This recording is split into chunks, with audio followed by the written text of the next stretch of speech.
And I think what I like people to do is understand a little bit about the process, that I put out. There's a little bit of self-diagnosis going on. I think the erudite is the best judge of another erudite. Um, I think they can see objectively. Also, look at the objective signs. I think some of you can, even if you're not an erudite, maybe you can use this as a way to at least see it happening, and maybe not be that guy on the other end of the you're standing by the door, you got your party suit on, you got your winter coat, and you're looking out the window waiting for that erudite who promised that they were going to pick you up, and you thought we're going to help them box. You're lining up the boxes, you're getting the tape, you're making sure it's all there, and you're like, where is so and so, and he's sitting at home in his large brown cape with his Dutch-like collar and his very attentive dog and kind of aloof parrot, just wondering, why isn't he feeding me now? And that's what's going on. See, it was probably good to be an erudite back then because you didn't have to worry about the telephone. Okay? If you didn't not pick somebody up, you wouldn't find out. You'd find out maybe in a nasty letter months later, right? Because it took that long to get there. And it's a different world. It was much easier to be an erudite back then. You can always find a room. You can always put your books up somewhere. And you didn't have people kind of bothering you. It was probably harder to find people to bother you back then. So you wouldn't be stuck in that situation where they're talking to you and you're not breaking away. You just get away in your room and they're not going to accidentally find you. So it was a different time back then. I mean, there's a lot of other problems. I'm sure the dental problems, like he may not be brushing his teeth enough, and he has a huge, behind that grim frown is like no teeth.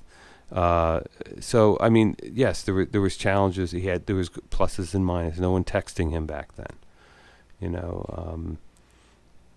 Probably by the time a letter got even to your house, you had already moved. It was very slow.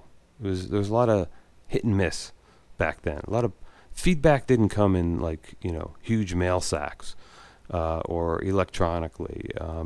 It didn't come back that way. So you didn't have a lot of time to adjust your personality, which means that you really probably were more indulgent in your behavior, and you were probably heading into territories that not always made you the best person, from a social perspective, and really had no way of improving it. So,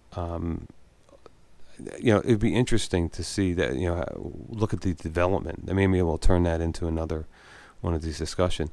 What happens when it's almost like a plant that hasn't been pruned. It just keeps growing and growing and growing, and it isn't getting that kind of feedback to say, no, grow here, no, grow there.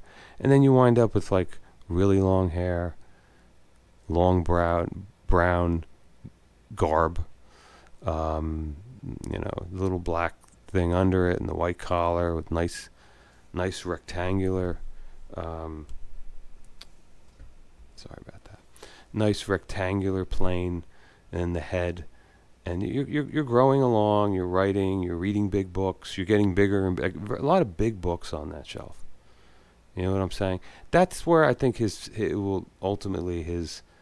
plan to get the animals to turn the page, that's a pretty big challenge for that bird to turn that page. A smaller book, maybe the smaller one, we could do something. But the books themselves are large. There's a lot of feedback he could probably use that would make him a better person. I'm not saying he is a bad person. Actually, he's a minister. He did have interactions with the population. But I think I think I'll do that as the next kind of the next chapter here is the dangers of being an erudite, and how that, what kind of dissonance that creates in your community, and then how it leveled off over time. Erudites couldn't hide forever. Eventually, they would get feedback from the population, and we'll talk about that at another session. Thank you.